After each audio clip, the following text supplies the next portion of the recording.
And welcome back to another adventure of late night love. I'm Jazz. She's Lovey. And some nights, the quiet things in our lives suddenly start speaking up. The job we've outgrown, the kids. Oh, hold on. Hold on. We're going to start that over a second. I need to have audio going. Where's my shirt? Oh, sorry, everybody. It's been an insanely long day, by the way. Just chat up the live audience that we don't have. Okay, shut up the live audience. We don't have. Well, there's a mystery. My kitty got into trouble, and I don't know why. He's not allowed in the studio. And personally, I just think it's a vendetta, you know. Oh, it's something, all right. All right, let's kick this back off again. Here we go.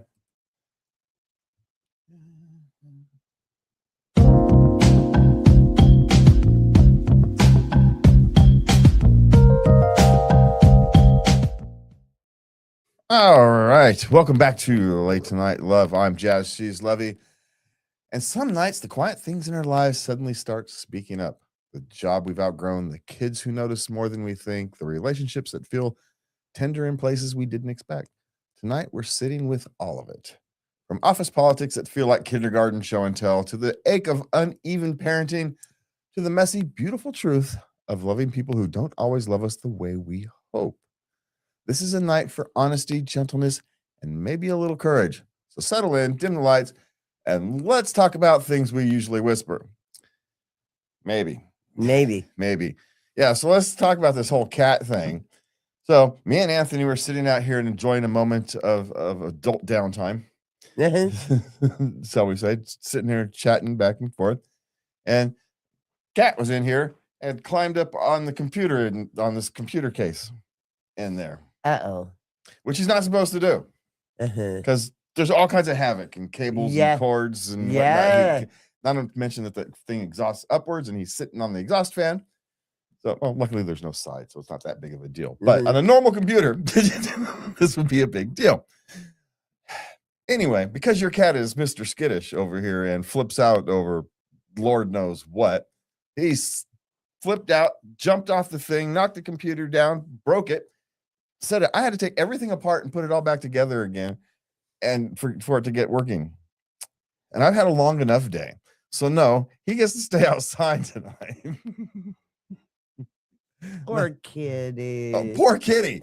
Yeah, that's what she said. Poor kitty. I had to crawl on the floor, take the computer apart in place, mind you, because getting that thing out of there with all the cables and cords attached to it. And I've had a long enough day. I had to get up at 7:30 on my day off to go down to Earth Day, spend all day at the Earth Day event. And then you got to come home and spend time with kitty. Spend time with the cat. Yeah. Uh-huh. Which is why we're not running with second cameras. We normally run with 3 cameras and stuff, even though I'd never get to edit them. But I'm practicing, right? I'm getting into the spirit of it. Yeah. And yeah, I didn't have a chance to test anything. Don't even know if it's fully working, but it hasn't crashed yet. So anyway, that's been my day. So I spent all day. If I'm a little burnt out today and a little off my game. Well, you took a nap before the show. You don't usually do that. No, well, I was more just my back was killing my legs and back were killing me. I needed to stretch. And you know what happens when I stretch. Yeah. If I'm tired and I have to stretch, it's a nap. I'm old. What do you want from me? All right. In our life segment tonight, we're diving into the strange ecosystems of modern work, where some folks are doing nothing for 3 years and others are dodging surprise team calls like it's laser tag. We've got toxic bosses outsourcing their guilt, coworkers oversharing in icebreakers, and the eternal question, how long do you have to stay at a job before it counts as experience? It's a mix of burnout, boundaries, and the quiet rebellion of wanting something better. But let's be clear, this is a time universal concept. This is nothing new. There's nothing new today. Circumstances are different, but the fundamental of everybody hating their boss has gone back since the beginning of time, since bosses have been existed. I believe there are letters written in Egyptian times on stones. Oh yeah, you should see some of the customer service complaints on the tablets and stuff. Roman tablets and things. Oh yeah, the quality of stuff you sold me was crap, and you go on. It's hilarious. It's like the same complaints we have today. So nothing's changed. Well, lots have changed. The circumstances have changed. The details have changed, but the fundamentals haven't changed. Yeah, that's the difference. That's the difference. Okay, so what are we starting off with here? Okay. I have done close to nothing at my office job for 3 years. Anything constructive to do to pass the time?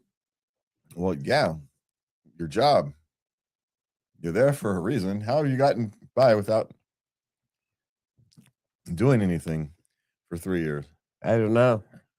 That's the actual question. Well, it's just not a lot of workload. So then take more on. If you're bored, take more on. Mm-hmm. Just kind of start doing things that need to be done. In every organization, there's things that need to be done that people don't have a chance to get to. Start getting to those things. Just do them, right? The small little things that need to get done, right? And you notice something needs to be done. Just do it. Mm-hmm.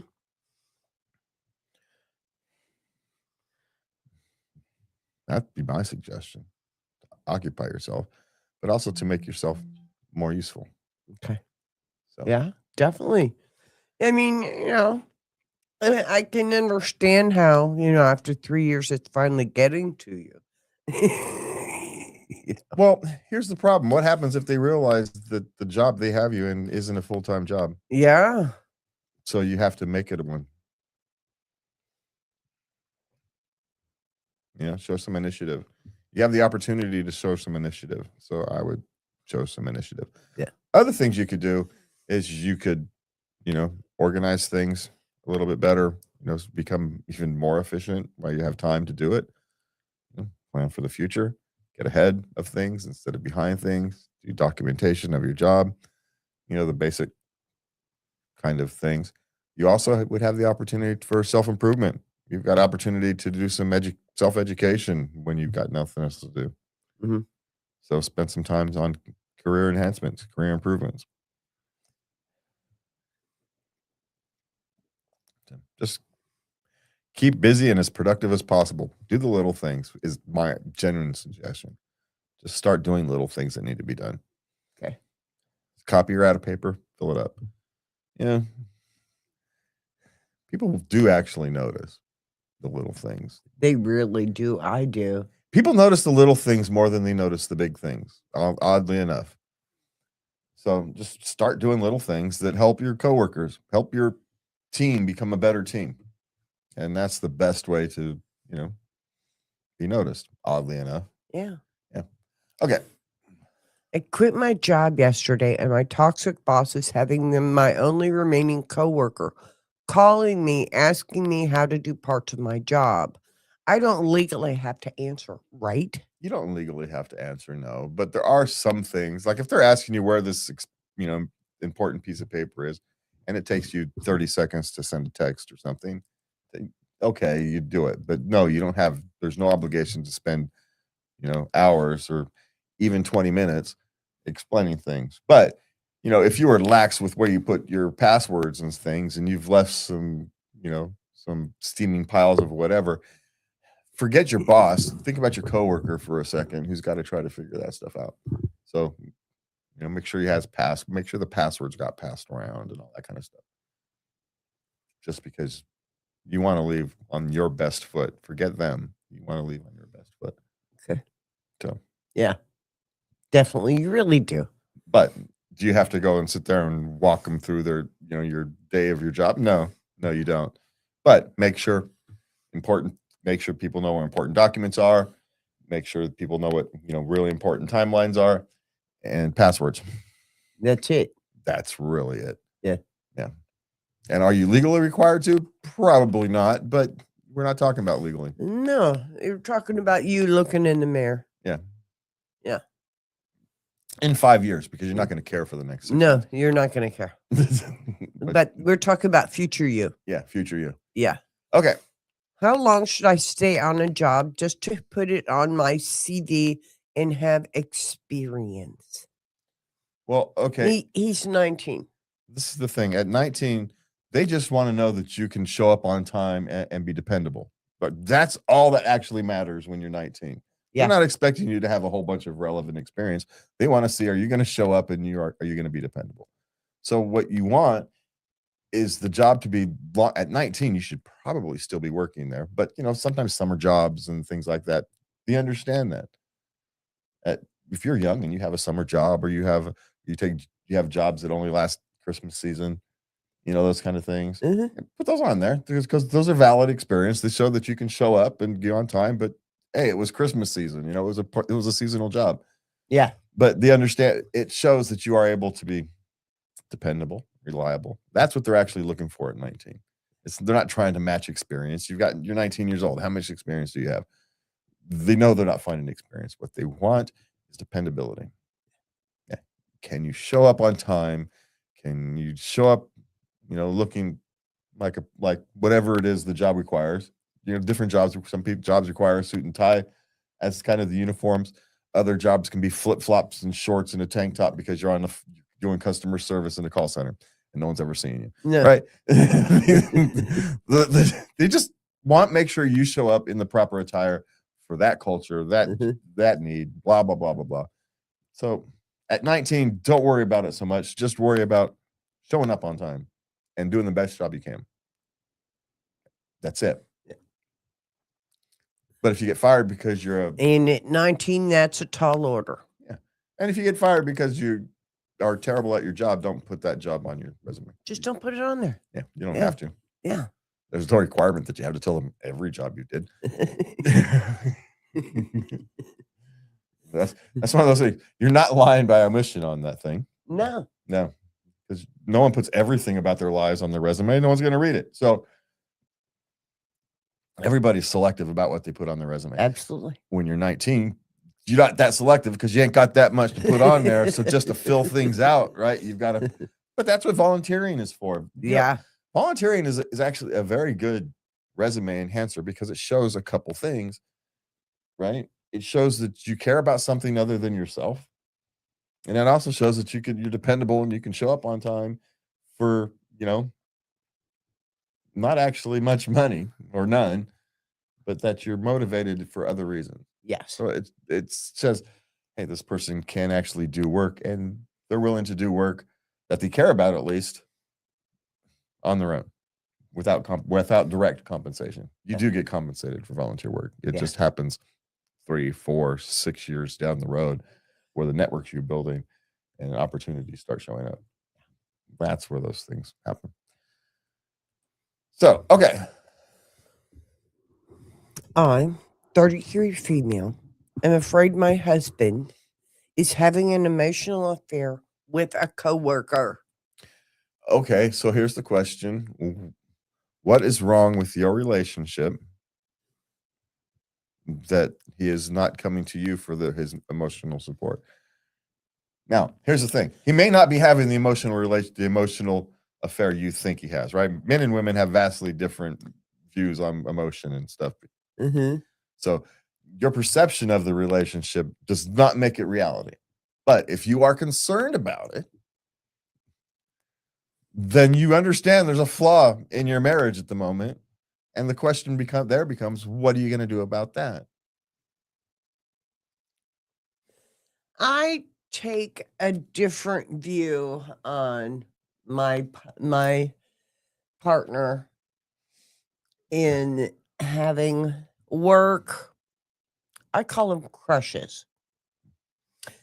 Now, I am 64, and I have come to realize that within a relationship, there's going to be now people, I wouldn't call it an emotional affair. It's just a delight in someone, a mutual admiration society. Nothing romantic, nothing committal to it. It's just a I think you're really cool, you know? And what is wrong with that? You know what? I don't see any reason what's wrong with somebody thinking you're really cool because I think you're really cool. Well, You know, and why can't you have friends that you like? What's wrong with that? I just pointing out that if she's worried about something, and it's okay, then she's clearly worried about something wrong in her relationship, right? It happens. You've been married for 10 years, 8 years, 7, 8 Yeah, years, 2, 3 kids. or not. There's Yeah. a couple careers you're trying to balance. Yeah. You get in what people would call the rut, and Yeah. next thing you know, you're feeling a little disconnected, and you see he can laugh and joke with his coworker because they're going through some piece of crap at work right now, some Yeah. goofy ass transition, and it's like trauma bonding, oftentimes. Yeah, it is. Oftentimes it's like trauma bonding. It's not really a romantic, but someone who's feeling disconnected from your husband, sees him out there having fun time with someone who may or may not be somewhat attractive, or you're feeling frumpy, and and he's at this, but it doesn't matter. The problem is actually her perceptions, right? If something is wrong with her marriage and she knows it, even if it's just they're feeling disconnected, right? That's not a major wrong with her marriage, just they're feeling disconnected. Yeah. Because life, it happens. Yeah. Okay, well, what are you going to do about it? Yeah. This is a big warning sign that she's feeling disconnected. Okay, I'm feeling disconnected. That's what's really happening right here. She's feeling disconnected, and so this is sticking out more than it would have if she wasn't. So deal with that.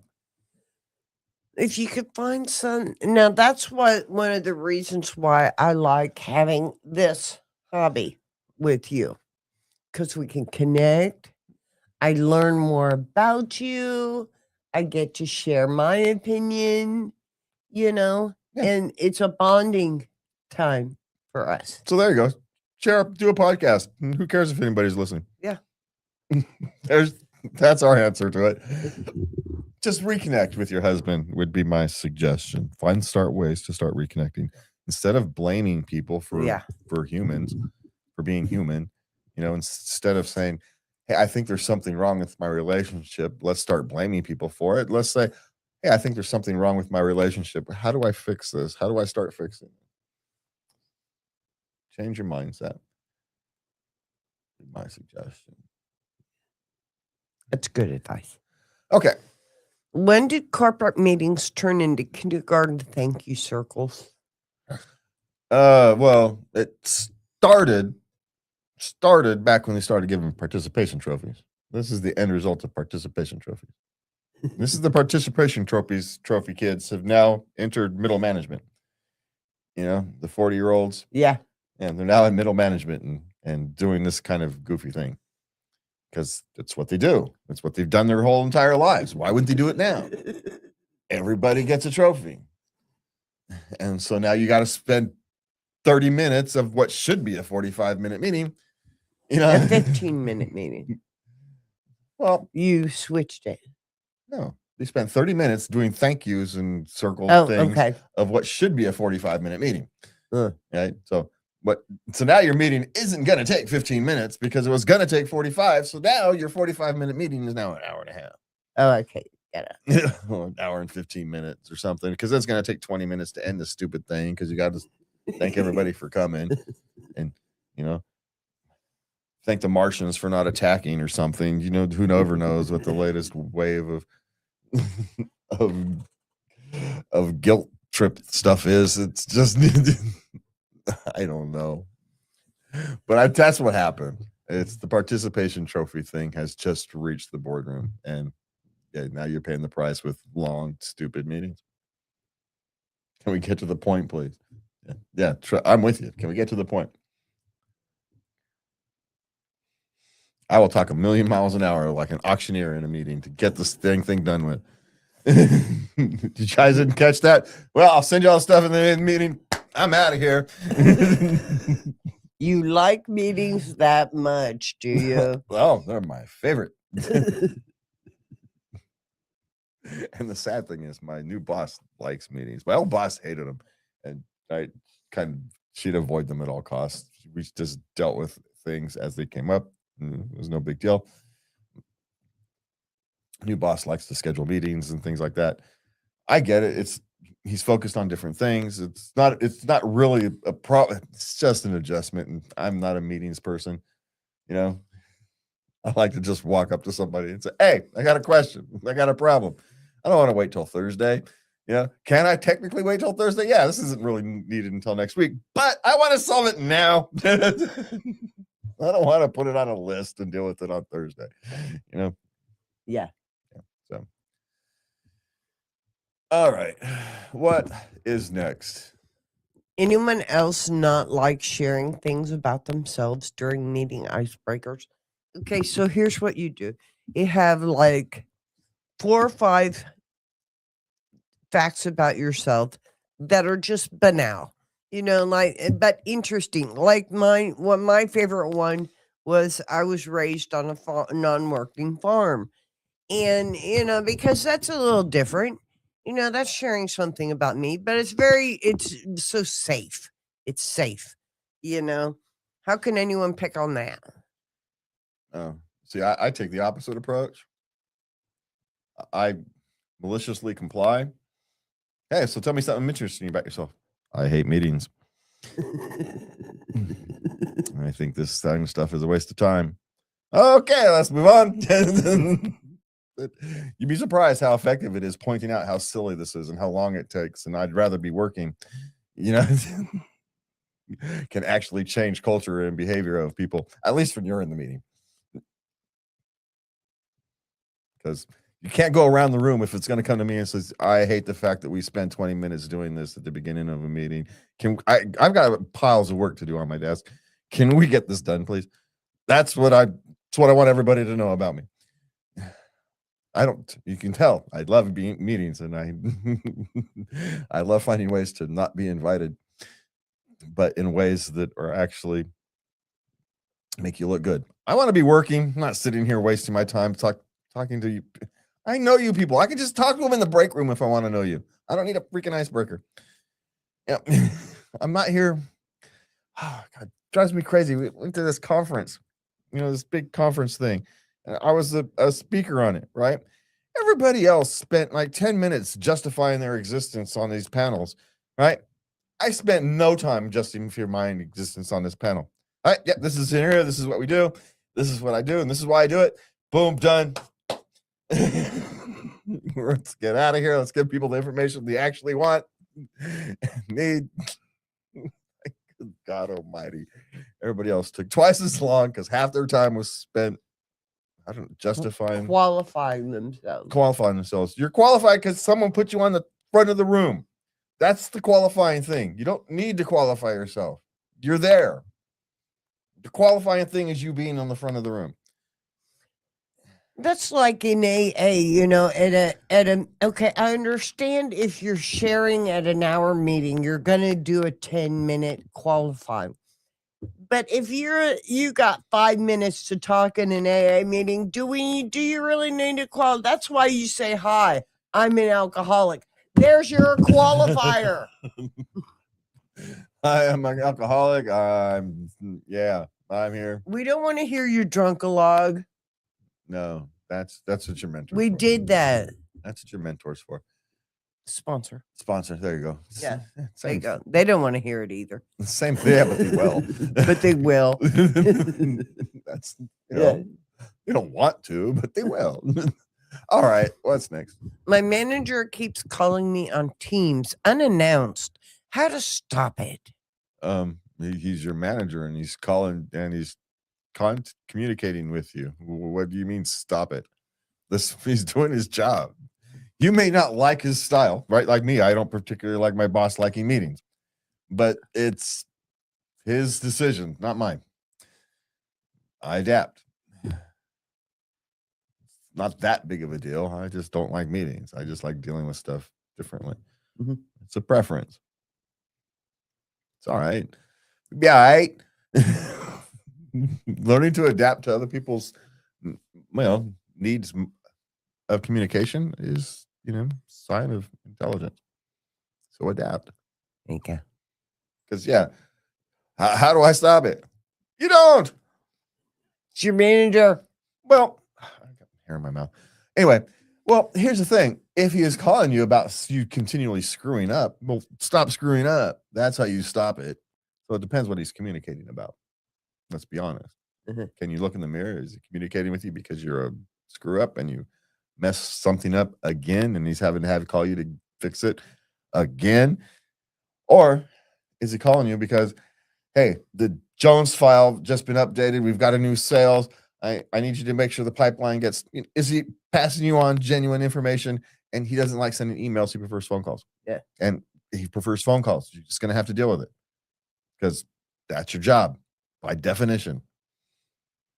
Sorry. No, you're not getting much sympathy from me. I despise Teams too, but it is what it is. If he didn't have Teams, he'd be calling you on the phone, like in the old days. Yeah. Like in the old days, your desk phone, right? Oh my God, yeah. Which is funny because my desk phone rings to my cell phone. So if someone called my desk right now, it would ring to my cell phone. I'm too lazy to set up the times. I can set it up when to call my phone and when to go to voice and all that. I'm just too lazy. Just send it all the time. Screw it. I can ignore it if I want to. People call you that often, huh? Well, yeah. Well, especially back in the day when I ran the radio station.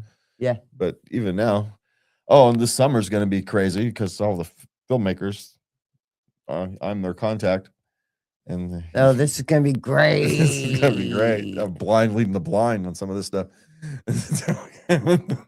Well, okay, it's not quite that bad, right? But it's my first time through the film festival as the overall manager, back end person, right? I'd never done this before. Sometimes you just have to figure it out. Yeah. I've got people to lean on. I've got the person who ran it before. Yeah. I called the person who's in, a different county who's done the same thing and type of thing and chatted to them about it. And a lot of the people who are in the process have been through it before. So, I've got all the resources I need to, even if I was completely blind and dumb, I could manage it out. But I have been through parts of it before, right? It's not like, I've done, but I did voting, made sure the audience voting went. I did tickets and stuff last year. And now this year I have the whole thing, which is hilarious to me because I am the least visually creative person. And now I'm in charge of 10 people making 10 movies, 10-minute movies. I didn't even read their scripts. I just sent them to the judges, collated the judges' information, right? Decided the winner, which wasn't me. It was judges, right? I just assembled the process. Yeah. So, anyway. This is wonderful. Is it? Yeah, this is a great thing to put on your resume. And now you can do the event planning for help me with our commitment ceremony when we do it. I don't like doing event planning. Well, you have to get a DJ, mister. Oh, well, that I can do. Okay. I'll just have Marcus find somebody for me. Okay, there we go. So. That or we rent a jukebox for $800. Why would we rent a jukebox when I can bring this thing here and just play it out to any spare thing in the world? I've got 20,000 songs.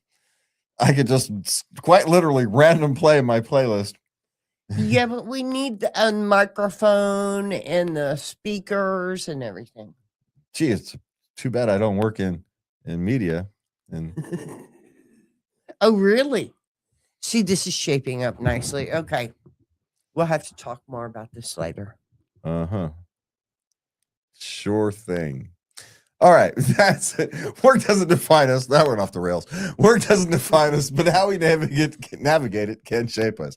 Whether you're escaping a bad boss, setting boundaries with a manager who loves the call now button, or just trying to survive another thank you circle. God, just survive those. Remember, your time is yours. You need to protect it. Have a good night. And please remember to love. Wait, before we go, we forgot to do everything tonight. Oh, hey, you can find us at latenightLove.us. Send your questions, comments, suggestions to love@latenightLove.us. and do the like, subscribe, share, good fun stuff thing for us. We much appreciate it. Have a good night, and we'll see you guys on the other side of the break.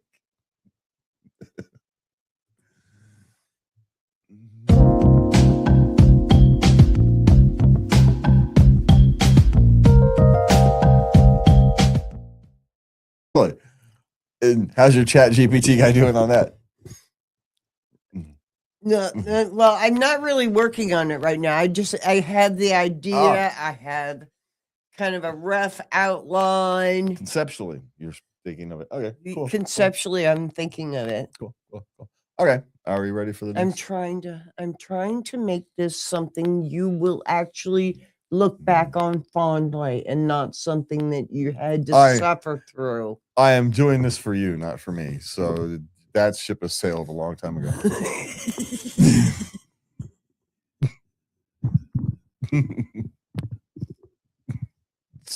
Let's be honest here. It's all good. I ain't complaining. I'm just saying. And I'm not picking out your outfit, so you know.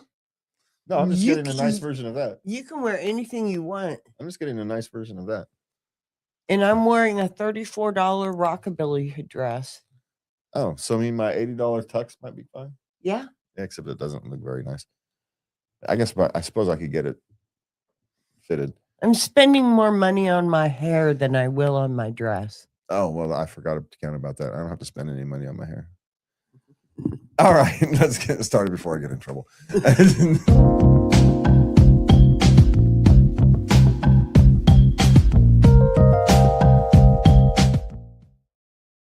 All right, welcome back to Late Night Love.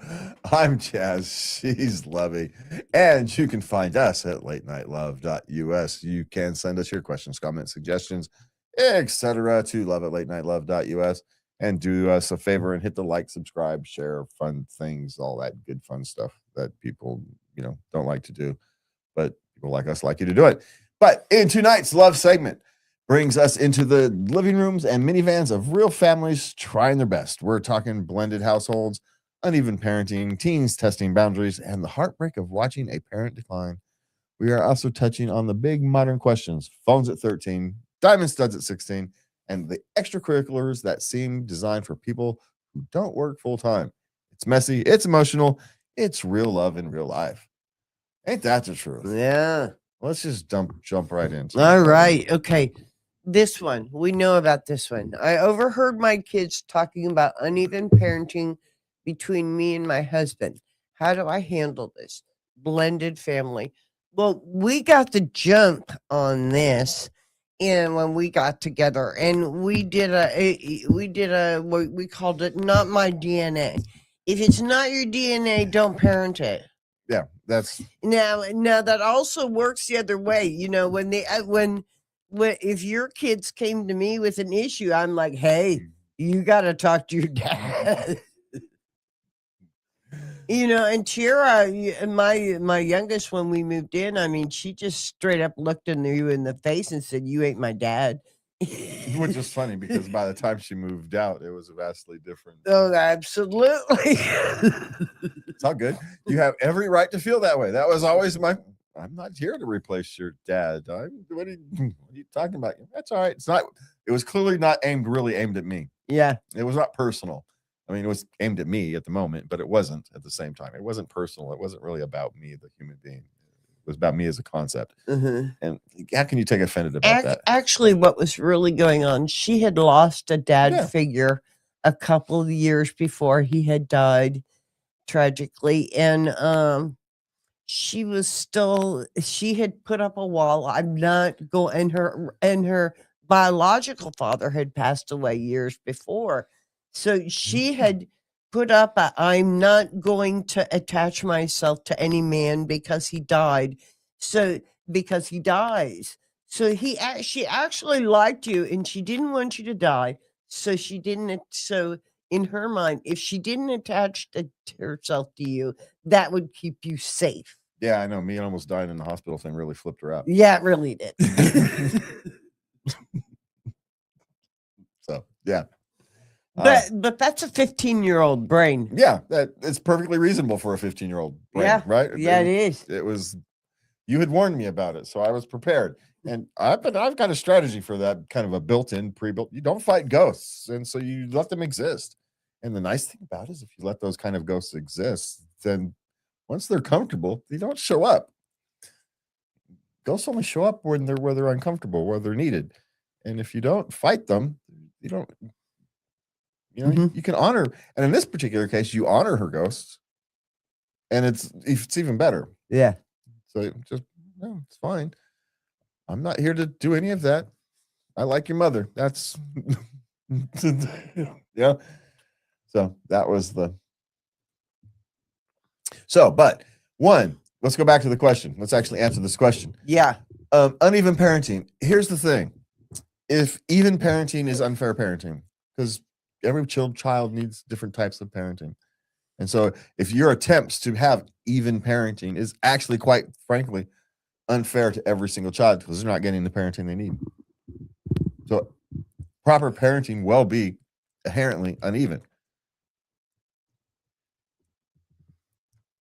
Some years one kid will get the big Christmas gifts, next year someone else does, right? It's just sometimes it works that way because not everything is about that single day. Families and things go through life. Now you got the big gift last year. He's got it this year. Yeah. So that's my thing. You sit your kids down and explain that it's not uneven parenting. It's proper parenting for the needs of the individual child. Mm-hmm. And now in the old days, what we would say is yours is not to question why, yours is but to do or die. That's what maybe not my parents. Well, you know what I got? That's what my grandparents would say. I got children should be seen and not heard. Yeah. So let's just say the fact that you guys are even worried about this type of thing and it's progress rather than just going tough. But oddly enough, ultimately, you're going to get to the tough. It's the way it is because it's the way it is. And they're just going to have to learn to deal with it.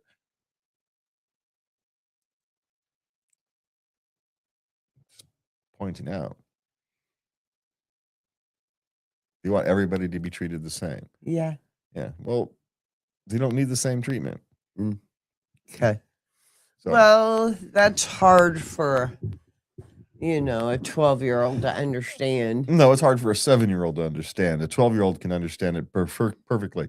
They just don't want to accept it. There's a difference there. Okay. They understand it just fine. They don't want to accept it because it feels like they're on the losing end when maybe they're just not the responsible one. Yeah.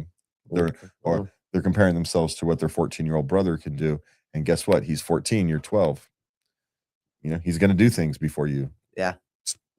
Why? Because he's older than you. That's the way life is. Can't help it. He's going to be an adult before you too. What, you want to cry about that? Is even though I heard something talk about siblings the other day, it said if you got identical twins, there is a non-zero chance that your parents got confused and you are not the child that you think you are. Oh, really? And so the guy on the podcast is actually married to an identical twin, calls her up, says, hey, is this, it says, oh yeah, I think about that all the time. Says, my dad still can't tell us apart. How do I know when I'm 3 weeks old and he didn't put me in her clothes and her in my clothes, and mom couldn't tell the difference when she come tired from work. And so now we're actually screwed up. We're not the big kids in our birth certificates. But on that other side, we could have flipped back at some point too. So, who knows? We have no actual idea. And the point is, does it actually matter? Does that 3 minutes actually matter? That type of thing. Well, the names matter. Well, not if you didn't know. You were old enough to know your name, right? So if you're an infant, you're not old enough to know your name. You get confused back and forth 5-6 times. Who knows who's? I don't know. No, I've heard of parents going back to the hospital and getting the footprints with the records. Yeah, okay, so they get the right. Okay, you know how long that footprint is accurate? maybe a year. Try that. Just take that baby footprint and put it on my, try and match it to my foot. Just want to point out that once you're past a certain age, that footprint is irrelevant. Aren't the toe swirls the same? No. You know how many more toe swirls you're going to have when your feet are bigger? It's just, anyway, it's just not a thing. I get wanting to go back and get the footprint thing, even though I'm a guy, I don't care. But I get why some people would want that. But yeah. Anyway, all right. So just keep doing what you're doing and do a better job explaining to your kids why you guys have what they consider uneven parenting. Yeah. Okay. 13-year-old got in trouble for saying the N-word. Well, he's already dealing with, this is one of these things, the world has natural consequences. Let the world take care of it. Yeah. That's my suggestion. This is how he's going to learn. You've already done as much teaching as you can.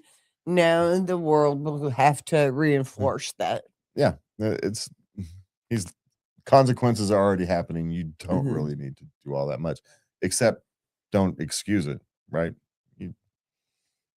No, you have to deal with whatever punishments the world gave you.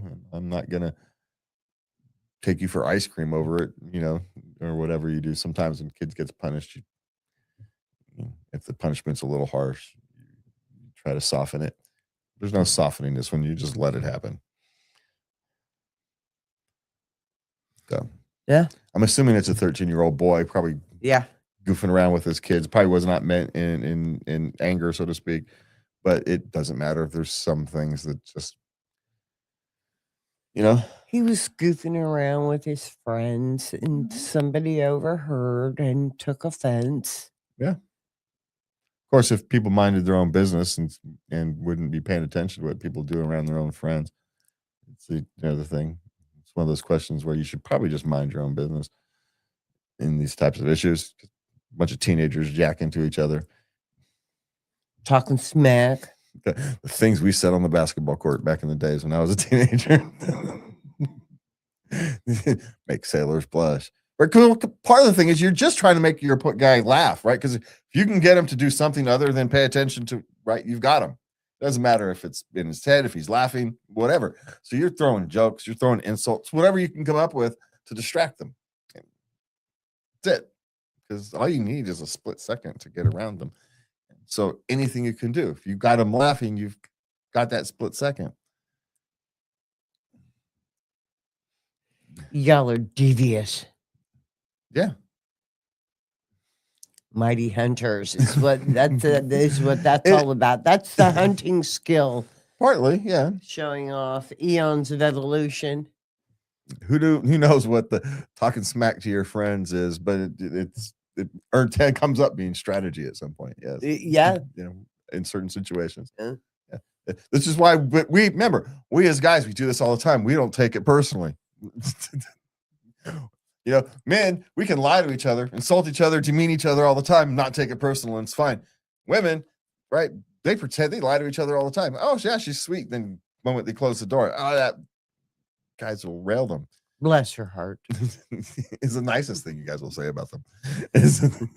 All right. Girlfriend cray. Yeah, but you'll be perfectly fine. Act like her best friend. Sure. Yeah. No. Bless her heart. No. We treat our best friends like crap. That's how we know they're our best friends, because we can treat them like crap. And they can treat us like crap too. And that's how it works. But when someone calls at 2 a.m, you don't ask why, you just go. I'm not asking if we got to bury a dead body. I'm just going to go with a shovel. I'm not asking what we're doing. I'm just going.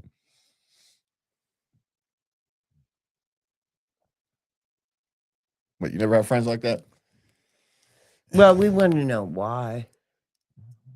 No, the less I know, the better. We're not going to jail for you. Oh, see, that's the difference. We're going to jail. Well, who's going to bail you out? I know. We'll figure that one out later. We'll bail you out, but we don't want to go. Yeah, see. Just saying. All right. Okay, this one. Okay. Daughter's boyfriend getting kicked out at 18. Now, all of a sudden, he got a job. He turned 18. He has a decent job. It's a medium paying job. He didn't end up having to flip burgers. Okay. And all of a sudden, his parents want $1,200 a month rent. So go get in the studio. Yeah. They're worried. They're worried about their daughter's boyfriend. He'll want to move in and stuff like that. He'll be homeless. They'll need to give him a place. No, here's the thing. Here's what you want to prevent him moving in. Yeah. Feed him. Yeah. Invite him over for dinner a lot. Yeah. That's my suggestion. That way he's not spending a lot of money on food. He's got enough money to pay rent. Because if he has enough money, depending upon if you're not living in New York or LA or San Francisco, Seattle, one of the expensive places, you can get a studio or rent a small, mobile home or something for relatively cheap, $1,000 a month. In some places cheaper than that. It's not gonna be nice, it's not gonna be great, but you're an 18-year-old kid. A lot of 18-year-old kids are used to sleeping on the floor on top of beer cans. It's fine. As long as there's no mold and there's rats, you'll be fine. It'd be okay. Yeah. Do you remember your first apartment? Yeah. Here's the thing. Help him find a small place. Help him. Help him look. Help him find a small place. Yeah. And then, especially in the beginning, figure out when his pay periods are, and those last few days at the end of his pay periods, invite him over for dinner. Send some food over there with your daughter. Yeah. Type of thing. That'll keep him from moving in. Yeah. Well, no, trust me, he don't want to do it either. You don't want to move in with you. No, he don't. No. So just make it as easy for him to not have to move in as possible. Yeah. And these days, the price of food, send him over some food every now and again. And that's money he doesn't have to spend on food, and he has money to spend on rent. So, but come on, he's an 18-year-old with a decent job. Your daughter could do worse. Yeah. Probably. Yeah. We know nothing else, but yeah. That's No, he's a good kid. All right. Well, then She said he's a good kid. Well, remember at 18, my daughter's best friend, she got kicked out and she moved in here for 6 months while she got on her feet. Yeah. So these things happen. Yeah. So. And now she's off. She's got a family of her own. Yeah, she's off doing her own thing. Yeah. So, okay. Okay, we're at a loss. Our mom's financial and mental situation is worsening, and we don't know what to do. You need to be in contact with her doctor and get her in to get a dementia, or Alzheimer's or something, some kind of evaluation. Here's the thing. Social services may need to be involved. They're not at a loss. They don't want to have, they're avoiding doing what they know what they have to do. They know. They wouldn't write into Reddit if they didn't know what they're doing. They're looking for encouragement to say, yes, this is what you actually need to do. What you have to do, you have to do it. You really do. They already know exactly what they have to do. They don't want to pull the trigger because it's their mother. They respect her. They don't want to, at the same time, they don't want to. They don't want to have to do that because why would you?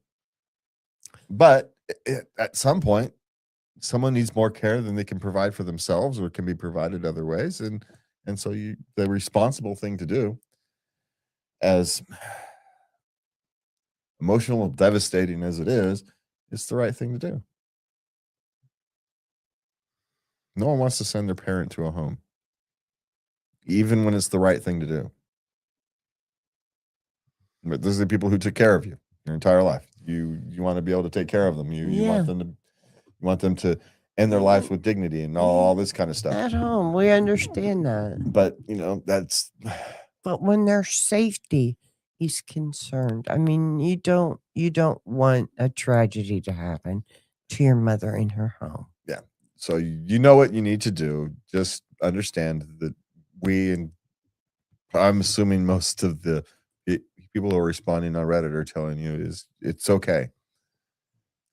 It doesn't feel right, but it is. It is. Yeah. Okay. What's next? Is it just me, or do most extracurricular activities seem to be organized with the assumption of stay-at-home parents? No, extracurriculars are organized around the schedule of everything else. School, right? Kids have schools, and so extracurriculars are organized around those kind of schedules. And here's the thing: they're not thinking about you at all. If you want your kid participating in extracurriculars, you will figure it out, and that's their thought. If you want it, you'll figure it out.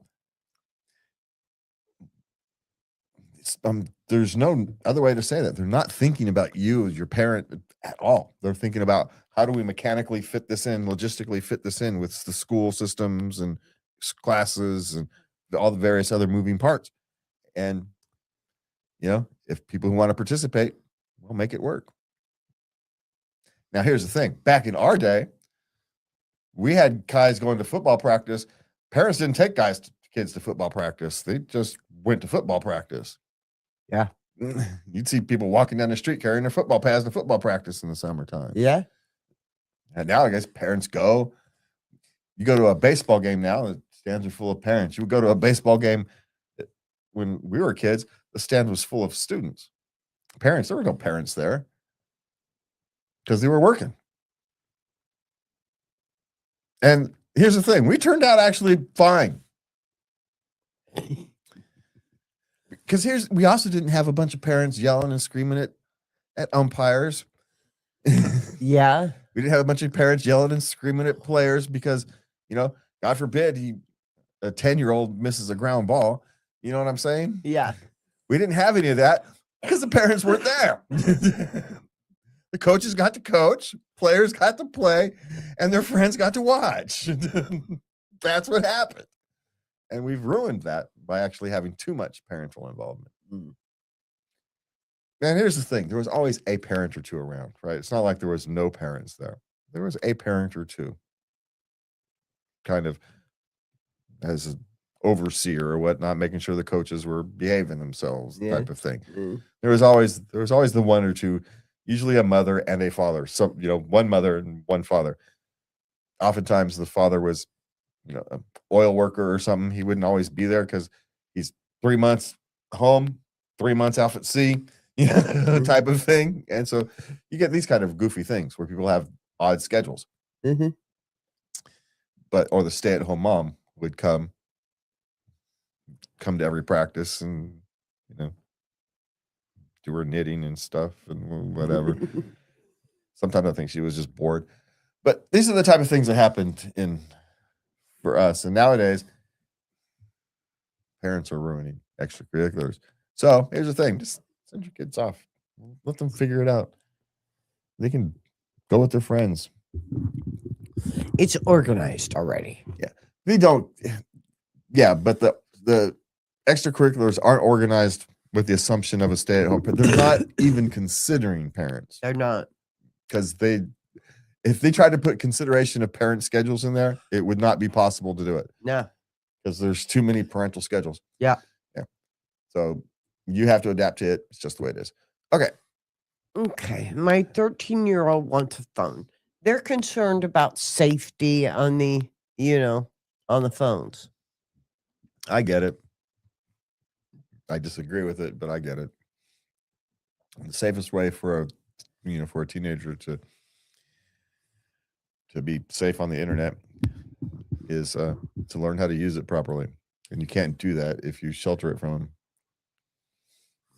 That makes them vulnerable if you don't teach them. Because then they're doing it behind your back, then they're doing it without guidance. Yeah. So, you kind of expect that, here, you're going to go on this, they're going to go on the internet, they're going to see things that you would prefer them not to see. So you got to give them the tools to navigate that before. But at 13, they're going to get on whether you like it, wanted to or not. I mean, you could they still sell basic phones, flip phones that don't have access to that kind of thing. So if you really just wanted to have a phone for texting and You can actually still get one. They're actually coming back. Old-fashioned flip phone type things. Yeah. Not my kind of flip phone, but actual flip phone. Like I had recently. Yeah.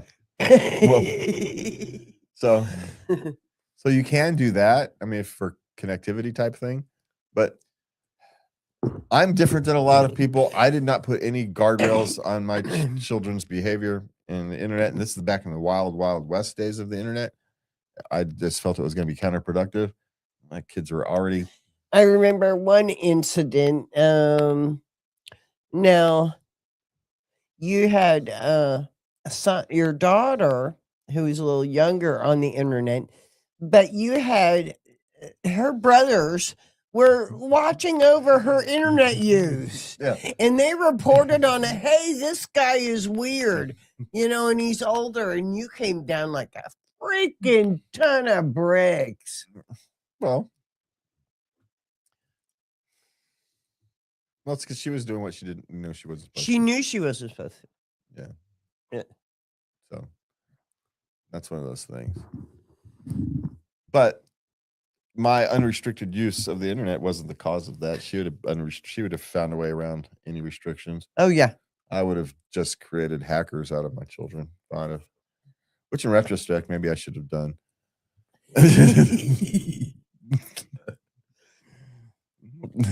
Every time I tried to do it, they would, anyway. My kids always actually thought that I could, watch their computers anytime they wanted to, which technically I could have. I just never did. They thought I did all the time. I just never did. Dad hacks into our computers. Well, I could. I never bothered to, but I could. Yeah. Anyway, parenting isn't about perfection. It's about presence. Even when the kids call us out, even when we're stretched We thin. got one more. Oh, did I? Yeah. Oh. Daughter wants diamond studs for her birthday. Meaningful gift or overdoing it? She said, it's a milestone, Dad. It's my sweet 16. I'd like diamond studs. Now, she's going to lose them. Okay, but, you can go on Amazon and you can get diamond studs under $100, seriously. And why not? Yes, there's nothing wrong with a manufactured diamond. You can't tell the difference. Yeah. Especially for things like jewelry. Yeah. And manufactured diamonds are still real. So They are. It's not cubic zirconium. There's a difference between manufactured diamonds and cubic zirconium. They're not the same thing. Cubic zirconiums are plastic. Manufactured diamonds are actually diamonds. They're just made in a factory. I mean, so just saying. Mostly used in industrial applications, but okay. All right. Now, parenting isn't about perfection. It's about presence. Even when the kids call us out, even when we're stretched thin, and even when the world feels too fast. You're doing more than you think, and your love shows up in ways you don't always see. For me and Lovey, have a good night. Please remember to love everybody. Good night.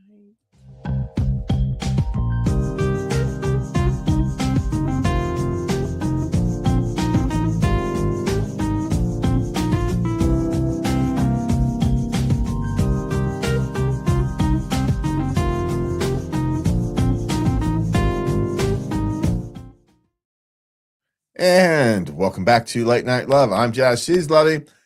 And in oh my God. It's been a really long day. In relationships tonight, we are stepping into the tender places, the petty arguments that pile up, the dreams that don't match, the friend you love but can't build a future with, the wedding you suddenly don't want, and the awkwardness of telling someone their sexy isn't landing. Yeah, that's a tough one. Also, we are talking about the emotional afterglow or confusion of intimacy and why friends with benefits is rarely as simple as the name suggests. Oh, I'm actually getting really tired. Okay. No, it's all good. It's just been a really long day, and I am just starting to get tired. But you guys can do a favor and hit us the like, subscribe, share, fun things. You can find us at latenightLove.us, and you can also send us your questions, comments, suggestions, etc. to love@latenightLove.us. There you go. If you could even understand what that mumble was at the end of there. You guys know where to find us. I don't have tell you guys every week. But I'm supposed to. That's what they tell you to do. So I do it. All right. What are we starting with tonight? Okay, me and my girlfriend are always arguing for futile motives. It's a 3-year relationship. It's petty issues. Okay. They're just constantly, because you want to be right. Y'all are fighting to be right. Who is going to be right? Well, who's going to win? Yeah, futile motives, right? That's the futile motives. So here's the thing. Someone has to change. Yeah. Somebody does. Somebody has to be the one to say, you know what, this is silly. Why am I fighting over stupid things? And stop fighting over Stop stupid. it. You stop it. Yeah. Now, just my favorite one was, I'll think about that. Now, I saw part of a podcast earlier today, and there was a similar type question came up. She said she was realizing her and her husband were fighting over something petty, and her husband just stopped and goes, "Are you going to divorce me over this?" And she goes, "No, no," and she walked away mad. And then she says, "But as soon as I calm down," I thought, crap, he's right. I'm just arguing over stupid stuff, and I'm just picking fights to be picking fights. And she didn't really know why. She just decided to stop it. I'm just going to stop doing that. It can get to be a habit. Yeah. It's just a habit.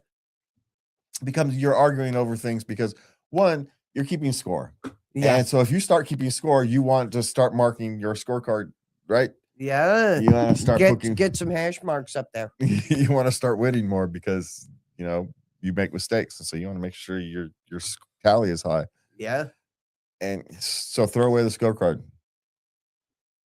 It's my first suggestion. Throw the scorecard away. And then stop arguing over the stuff that doesn't matter. Reserve it for the things that actually count. Big stuff. And here's the thing. Maybe your relationship is waning, 3 years. Yeah. If a relationship, sometimes it's as long as a relationship is going to last. If you guys aren't, right for each other. Yeah. But you guys could be gotten into a bad habit of. You're in a habit. You're in a rut of arguing with each other, or they could be stuck in a relationship that just isn't working, and sometimes that's how it manifests itself. Yeah. So find out the two. It's one of the find two. Out what's happening. It's one of the two. Yeah. But my suggestion, regardless of what it is stop arguing over petty stuff because it's not good for you. And then here's the thing. What are you going to talk about? You have to actually start talking about things. Oh, this is the other question. Is this like a toddler thing? So, any attention is good attention. Ooh. You're arguing over petty things because at least you guys are connecting. Yeah. At least it seems like you care. Yeah. That's toxic. That's sick. Yeah, but most of the time you don't realize you're doing it. I know, that's true. You don't really realize you're doing it. It's like, well, at least we're talking. And so, yeah, it's a toddler thing, but so who knows? So here's the thing: take a step back, figure out where your actual emotions are about your relationship and all that kind of thing. But regardless, is stop arguing over petty things. Just stop doing it. Close the cabinet door instead of getting mad about it. Just let it go, dude. You're okay to have an emotional feeling about it. Just, sure, just keep it to yourself. Just let it go in 30 seconds and your life is fine. Yeah. Yeah. Okay. I loved living in Hawaii. My wife hated it. He wants to go back. Yeah, I can understand. Hawaii's nice if you've got bad joints. It's funny. My stepsister goes, "Why is there always old men walking around Hawaii? Because their knees don't hurt. That's why." I know it completely. Hawaii is the only place I've ever been where my knees don't hurt. So I completely understand why you might want to live in Hawaii. And here's the question: why did your wife hate it? And she wanted more metropolitan. Is the island speed not suit her nature? Island time is a vastly different thing. Island time is what killed me, man. That and, everything has to be shipped in. It's freaking expensive. Well, yeah, but we live in California. It's not that much more expensive overall than here. So that's a different thing. But find out why your wife hated it. And here's the thing. If one of you absolutely hates a place, you can't live there, regardless of what it is. Why would you want that for your spouse? I get it. Sometimes you got to take one for the team, for a job or something for a little while. Yeah, okay. But this doesn't seem to be like, hey, I've got a great job offer in Hawaii and the wife hates living in Hawaii. Well, tough, right? Sometimes you take one for the team.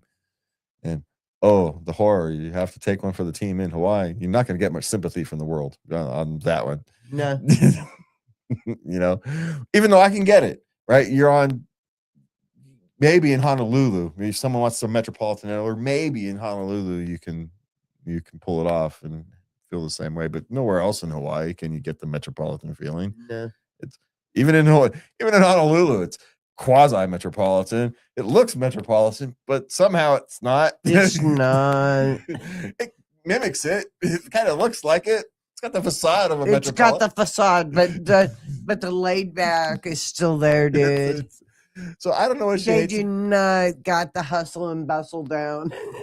It's just it's just against their genetics. Just can't do it. So you're just gonna have to find someone else's place other than Hawaii. Yeah. Sorry. But find out why she hated it, right? I think that's an important thing. Maybe there's something, a resolvable issue. Maybe there's a resolvable issue with it.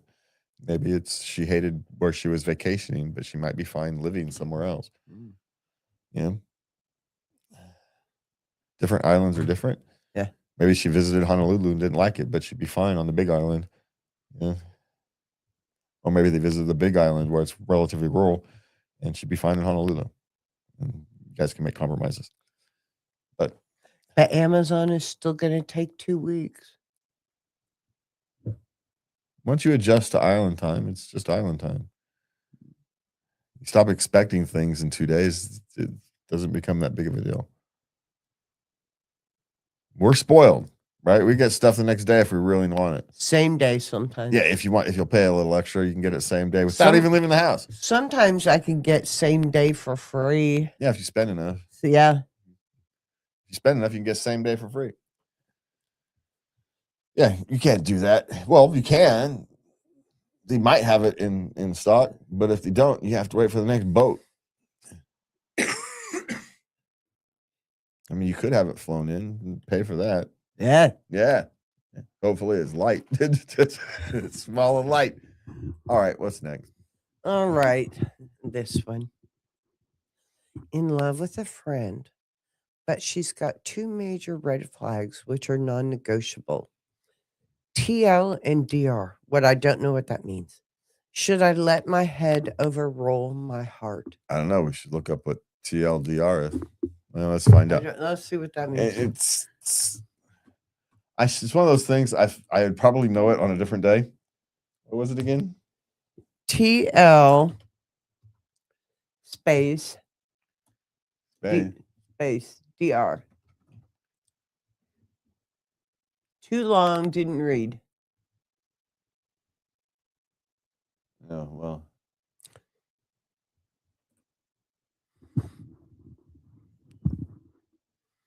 Who knows? Okay. I don't know what the red flags are, but it's going to depend on. No, we don't know what the red flags are. He didn't say. He's just like, he's 29. Well, here's the thing. Without knowing what the red flags are, right? What is it? She's got too much history, maybe, type thing. Yeah, I think so. Probably one of those things. Yeah. nose piercings, which are generically red flags these days. Oh, they are? Oh, yeah. Well, the septum piercing, technically, not just the nose. Why is that a red flag? Because half of them are crazy. They're nutballs. That really freaking hurts. My point taken. Why the hell would you do that? Takes a little. But and some of these girls are having trouble finding. They're getting dates and stuff with the septum and nose piercings and stuff. Mm-hmm. And she says, "Well, people tell me people look better if you take it out." And she didn't believe them, so she finally took it out, looked at herself in the mirror. God damn it! She got all mad because everybody was telling her, "Dude, it's your nose ring. You're perfectly fine, but that thing is distracting. It throws off your face. It's not good on you." Yeah. Yeah.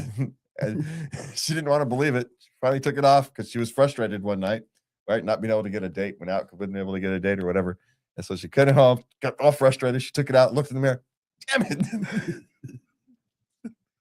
it. She got all mad. And she did. She magically, became instantly essentially more attractive. There was something about her face and it was just off. It was just off, right? It just didn't work for her. It just didn't work for her. There are some people who it can work for. It can. But generally speaking, it's a warning sign of a little crazy.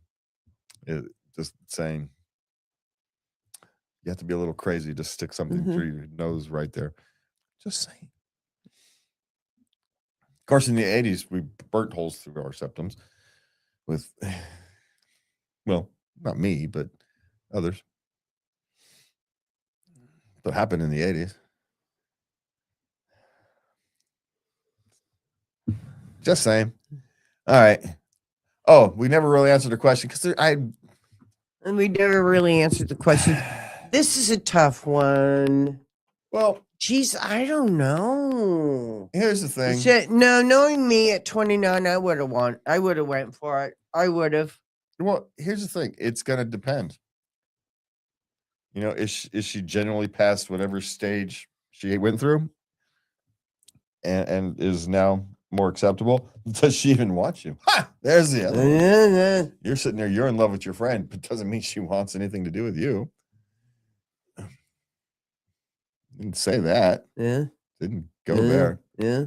So, but I don't know. Finding someone you can spend your life with is difficult. So if your red flags aren't universal red flags, they're personal red flags, maybe they're more negotiable than you think. How's that? There are some universal red flags, right? Yeah. Yeah. But if there's not those, if it's a personal red flags, body count type thing, whatever, then yeah, maybe you're more flexible than you think. Okay. Oh, this is my favorite, one of the favorites of the night. Okay, now this lady, her fiance, has just been, he was a boyfriend. He was just very attentive, very loving, very, very giving.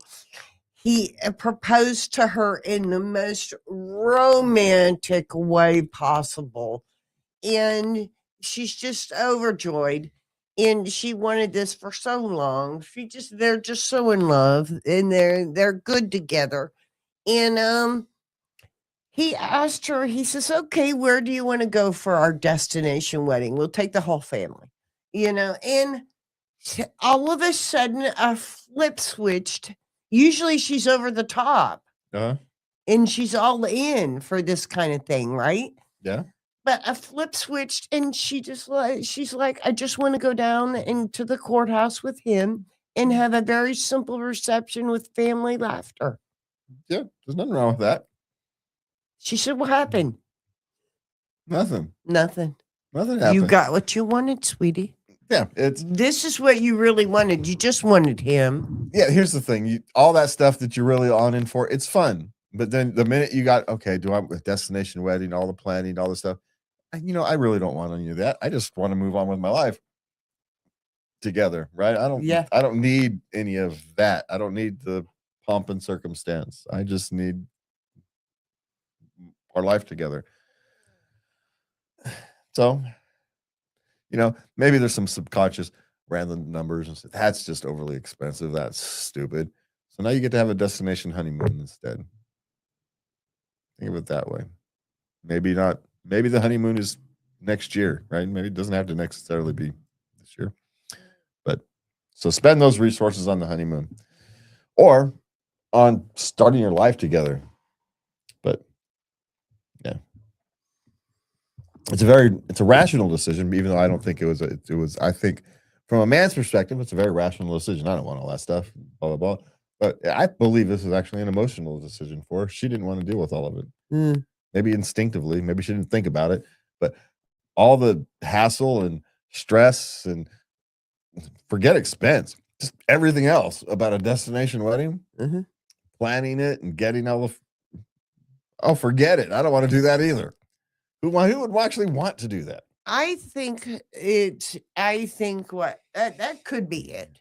But I think in there is also she got what she realized. She grew up.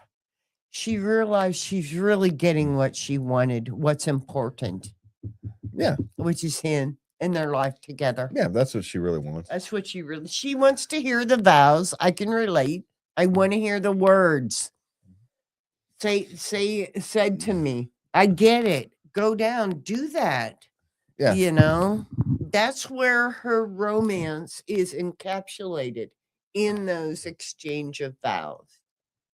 Yeah, I don't even know if the thing's going to be necessarily romantic for her. I mean, it may be at the point, but I think it's perfunctory, maybe. Okay, now, on the outside, it won't be. But internally, the experience is romantic to us. Sure. It is. Okay. All right. We kicked that one to death. Okay, what's next? Okay, now we move into our adult questions. Okay, what do you do after post-sex? Go to sleep? No, you cuddle. No, man. It's called aftercare. We're not involved in stuff that needs aftercare. Aftercare is something that people who are involved in trauma, in more aggressive styles of intimacy, shall we say. But falling asleep is a perfectly natural thing for, at least for men to do. Can you cuddle for 5 minutes? Talk to nature. Don't talk to me. You're asking people to beat on nature. Yes, we're asking you to fight your nature for 2 minutes and fall asleep with your arm around us. Hey, we can be the small spoon too, Okay, all right, fine. If you wanted to cuddle, you could cuddle, still cuddle. You don't need us. Just saying. Yes, we technically need you there. Yeah, we can be there, but you can be the big spoon. Fine. Just saying. But yes, here's the thing. It's in a long-term relationship, this question solves itself, right? It just becomes routine. It comes to the routine answer.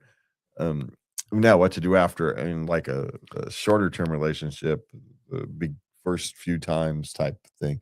I get it. It's a little more awkward because you don't want to just roll over and go to sleep. And poor women, nature's a cruel mistress, man. Mother Nature has. We're energized. We're ready to go. Yeah, it's like it's the worst thing on the planet. Who designed this system?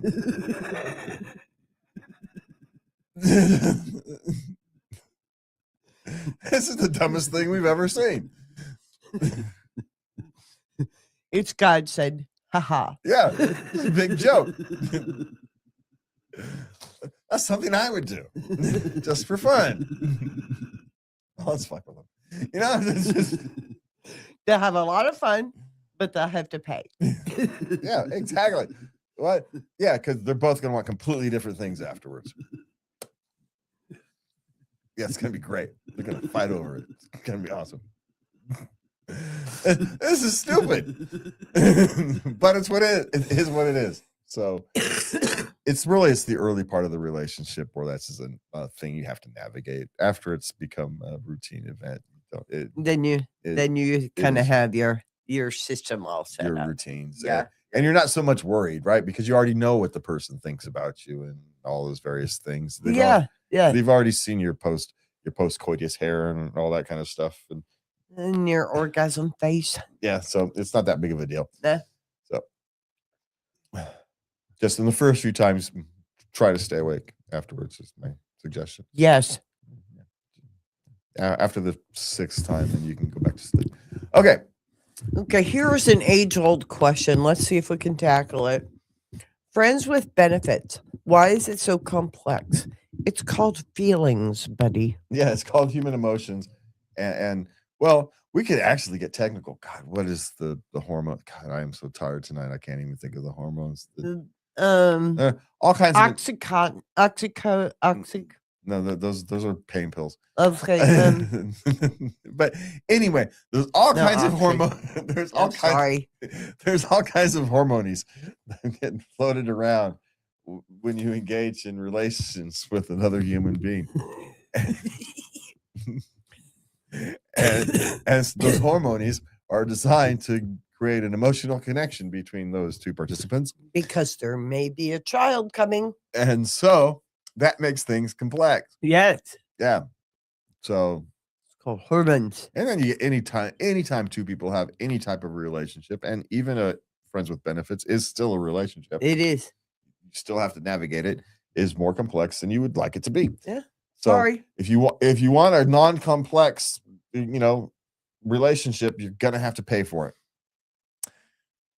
Yeah. And who wants to do that? So well, if you really want a non-complex one, yeah, that's what has to. That's where you go. That's what happens. That's why they exist. Yeah. Okay, what's next?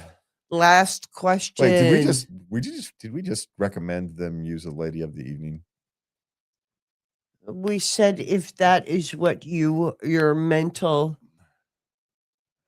framework is, that's where that goes. One thing I never thought would come out of our mouths during the show like this. All right, sweet, I'll take it. Learn something new every day. Well, I'm not saying I recommend it, but if it's just that's one of your options. Yeah, if you want a simple, intimate relationship, simple intimacy without a relationship, that's the only way to have it. Yeah. Yeah. Sorry. It is not a suggestion. No, it's not a suggestion. That's reality. Yeah. That's just reality. Yeah. All right. Okay. This one. Last question. Do I tell her that her trying to act sexy isn't sexy? No. Shut your mouth. No, you ask her to do something different. You ask her. You just don't mention that. You don't say that she's not sexy. Stop that. Yeah, you ask her to do something different. Because that will haunt her for decades. Seriously, you can't take that one back. Yeah, that's the one you just bite your tongue. Yeah, but here's the problem: you have to be careful because you could actually end up having her, if she thinks that you respond well to it, she's gonna use it as a normal routine thing. Now you have to deal with this unsexy thing every time she wants it, and that could be annoying. So it's not like you can't deal with it. No, you can deal with it. Yeah. Yeah, you just have to ask, something different. Tell her what would be sexy. Right? Hey, honey, could you do this? I think that would be really hot. Yeah, there's something of that nature. Yeah. Because yeah, I get it. It's a quite actually common occurrence. It actually is. We don't know what, we're going off of porn, movies. This is what we're going off of. Well, and previous experiences and what one person thought was sexy, the next person isn't. Yeah. And so you're guessing and you're. Yeah. Yeah. So it's a wonder anything. It's a wonder any two people get off. Well, no, we're actually relatively easy to get off. That's a whole different discussion. So, but again, that's talk about Mother Nature being a cruel mistress. They're laughing at us. I swear to God. All right. Love is rarely tidy, but it is human. It is flawed, and it is hopeful. And sometimes the bravest thing we can do is to tell the truth to ourselves first and then to the people we care about after we just told you to shut the hell up and don't tell the truth.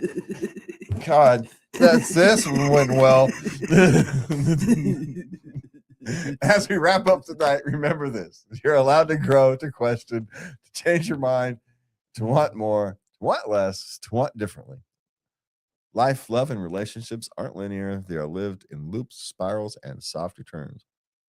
So, wherever you are tonight, you're not alone. Have a good night.